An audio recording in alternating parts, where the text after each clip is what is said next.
Jiro Kawada was a child prodigy manga artist. Started professionally drawing at age 13.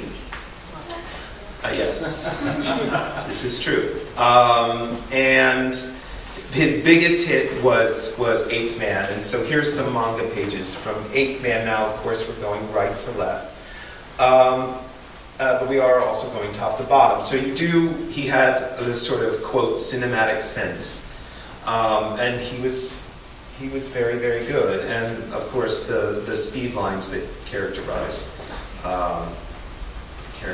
manga. The Eighth Man stories have been collected, but not in English. So if any of you out there are enterprising in that way, that's still one thing that is yet to be done. And so a real sense of movement, of action, of speed. And so he then translated this into his work then for Batman and Robin, of which this is part of a page of. And what I had decided was to do as little tinkering with it typographically as possible. I tried doing some, translating some of the sound effects, but he hand-lettered those and did it beautifully, and there's really no point. I love his Robin as a kid again, and super resourceful. But again, at this point, this was 1966. They weren't doing this in the comics in America in '66 because the TV show was frankly so tame and so lame to some that hoods with guns firing on children wasn't really where they were going at that point. But Kawada definitely wanted to, and so I didn't want to, as Ellen said, I worked on the Buddha project for Vertical, where they did flop the panels. That was not, I had no say in doing that. But there's lots of argument back and forth about when you translate manga, to what extent should you Americanize it. And so I did not want to flop the pages. I wanted them to go right to left. And plus, they're all numbered, which made, to me, that made it much easier for people to follow it if they weren't used to it. And so this is from an episode called Lord Deathman, which was, to me, one of the coolest ones they did. And Lord Deathman has the power to die, which means, of course, any of us could potentially be Lord Deathman, except he then mysteriously resurrects himself even after he's been buried, right? So here we have Lord Deathman's goons trying to get to Batman and Robin. Batman in the lower right says, "Robin, they're coming out." I'm on it.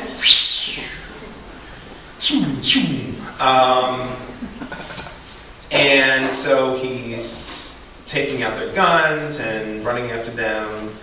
Now, color.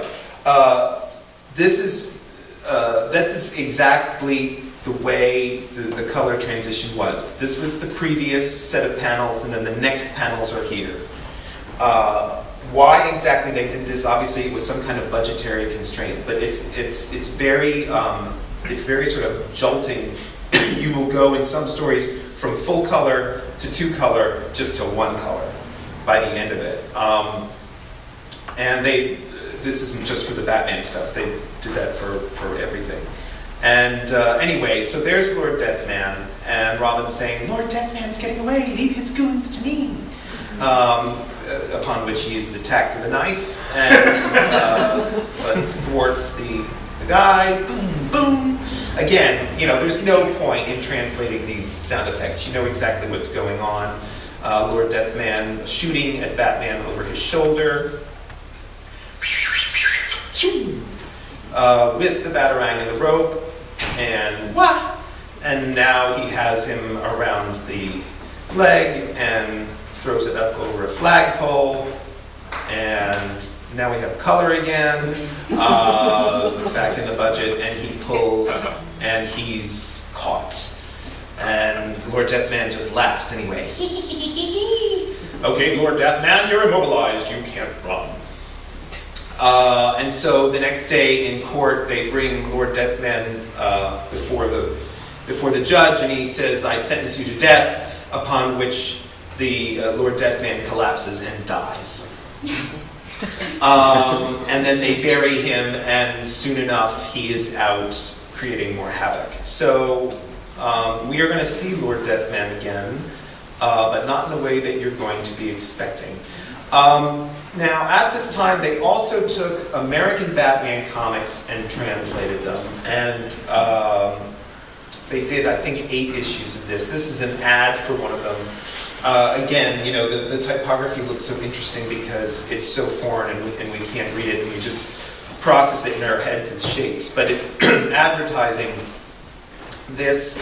And the artist here is much more simulating an American comic book artist. You know, this looks like it easily could be Carmine Infantino, but it isn't. And in my interview with Kawada, I said,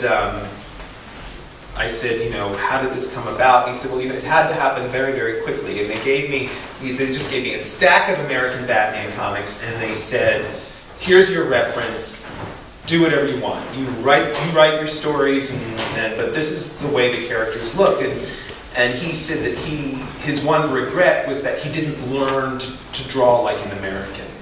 He sort of was able to, but he's a manga artist, and he couldn't acclimate himself quick enough to become Americanized, which I think is one of the great things about what makes these stories so special.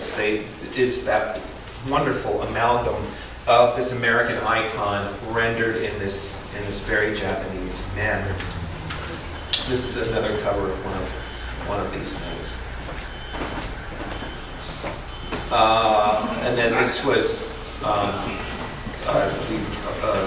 another cover of Shonen King, but it's great. You know, is it a victory sign or a peace sign?